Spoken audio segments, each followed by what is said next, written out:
Welcome to this comprehensive guide on classes and objects in C# for Unity 3D, designed specifically for beginner programmers and game developers.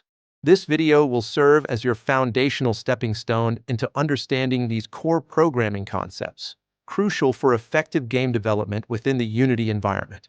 Our goal is to demystify these fundamental C# concepts, providing a clear, step-by-step explanation with practical demonstrations within Visual Studio and Unity. We will break down complex ideas into easily digestible parts, ensuring you grasp the essence of object-oriented programming. This video is tailored for those with little to no prior experience in C# programming or the Unity game engine, ensuring a foundational understanding. We'll start from the very basics and build up your knowledge, making sure no one is left behind in this learning journey. Let's begin by understanding what a class truly represents in the world of programming. It's a concept that might seem abstract at first, but with the right analogy, it becomes incredibly clear and intuitive. Think of a class as a blueprint or a template, a detailed plan that defines the structure and behavior of something. Just like an architect's blueprint provides all the specifications for a building, a class provides the specifications for creating objects in your code. Just as a house blueprint outlines the design of a house, specifying the number of rooms, their layout, and the materials to be used, a class defines the characteristics and actions an object can possess. Every house built from that blueprint will share these fundamental characteristics. Now, let's dive into Visual Studio to create our first class. This hands-on demonstration will solidify your understanding of how classes are structured and defined in C#. We'll name this script car.cs to represent a car blueprint. This name clearly indicates its purpose and helps in organizing our project files effectively. Inside our car class, we'll define fields, which are essentially variables that store data about our car. These fields will hold the unique attributes that differentiate one car from another, even if they come from the same blueprint. These fields, like make, model, and year, describe the car's attributes. For instance, one car might have a Toyota make, a Camry model, and be from the year 2023, while another could be a Honda Civic from 2022. Next, we'll add a method, which is a function defining what our car can do. Methods encapsulate the behaviors and actions associated with the class, allowing objects to perform specific tasks. Our start engine method will simply log a message to the console, indicating that the car's engine has been started. This simple action demonstrates how methods are called and executed within an object. Access modifiers like public and private control visibility. Public members are accessible everywhere, meaning any part of your code can interact with them, while private members are only accessible within the class itself, ensuring data encapsulation and protection. Now that we have our class blueprint, let's understand what an object is. An object is the tangible result of using that blueprint, bringing the defined structure and behavior to life. An object is a concrete instance of a class, a real-world entity built from that blueprint. It's the actual car on the road, not just the design on paper, possessing all the characteristics and capabilities defined by its class. Using our house analogy, each individual house constructed from the blueprint is an object. While they all follow the same fundamental design, each house can have unique paint colors, interior decorations, and specific residence, making them distinct objects. Let's switch to Unity and create a new C# script called objectCreator.cs to instantiate our car object. This script will be responsible for bringing our car blueprint into existence within the Unity game engine. Inside objectCreator.cs, we'll write code to create an instance of our car class. This process is known as instantiation, where we transform the abstract blueprint into a concrete, usable object. We use the new keyword to create a new car object, assigning it to a variable named myCar. The new keyword is fundamental in C# for allocating memory and initializing a new instance of a class. Then, we can access and set its fields, like make, model, and year, using the dot operator. This allows us to customize the attributes of our specific myCar object, giving it unique properties. We'll also call its start engine method to see it in action.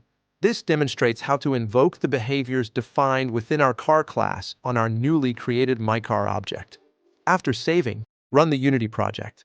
You'll see the output in the console, confirming our object's creation and method execution. This immediate feedback is crucial for verifying that our code is working as intended. To utilize our object creator script in Unity, we must attach it to a game object. Game objects are the fundamental building blocks of your Unity scenes, and scripts provide them with functionality. Simply drag the object creator script from the project window onto the object holder game object in the hierarchy. This action links the script's logic to the game object, allowing it to execute when the game runs. This makes the script a component of the game object, allowing it to run within your game. Components are modular pieces of functionality that you can add to game objects to give them specific behaviors. Alternatively, you can use the Add Component button in the inspector or drag the script directly onto the game object in the scene view. Unity provides multiple convenient ways to manage and attach scripts to your game elements. For beginners, consistent naming conventions are crucial for readable code. Adhering to these conventions makes your code easier to understand, both for yourself in the future and for any collaborators. Use Pascal case for classes and methods, like my class and my method, where the first letter of each word is capitalized. For variables, use camel case, such as my variable, where the first letter of the first word is lowercase and subsequent words start with an uppercase letter. Always add comments to explain complex parts of your code. It greatly improves understanding for yourself and others. Good comments act as inline documentation, clarifying the purpose and logic behind your code snippets. Organize your classes into separate files for better project structure and maintainability. This practice keeps your codebase clean, making it easier to navigate, debug, and expand as your project grows. Debug log is your best friend for debugging, allowing you to print values to the console and track your code's execution. It's an invaluable tool for understanding the flow of your program and identifying where issues might arise. Don't fear error messages. Read them carefully as they often provide precise clues to solve your problems. Error messages are not roadblocks, but rather helpful guides, pointing you directly to the source of an issue. Remember, a vast array of online resources, including Unity documentation, tutorials, and forums, are available to support your learning journey. These resources are designed to help you overcome challenges and deepen your understanding of C# and Unity. Let's briefly touch upon some advanced concepts you'll encounter as you progress. While not essential for beginners, being aware of these concepts will prepare you for more complex programming challenges.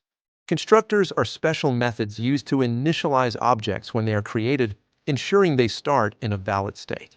They allow you to set initial values for an object's fields as soon as it's instantiated. Inheritance allows you to create new classes based on existing ones, promoting code reuse and hierarchical relationships.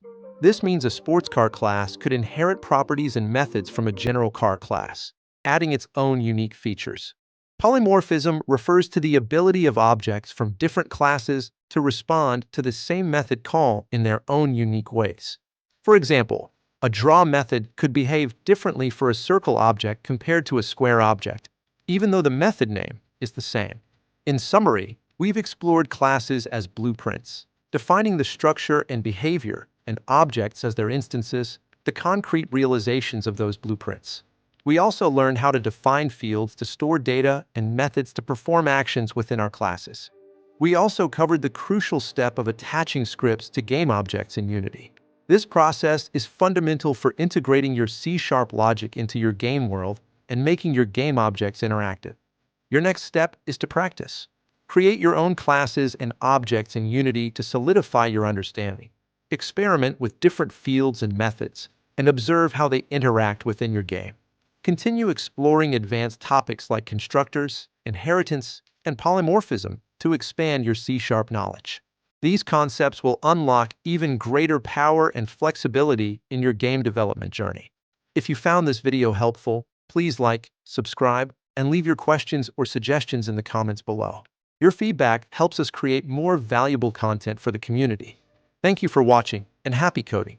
We hope this guide has provided a solid foundation for your C# and Unity development endeavors.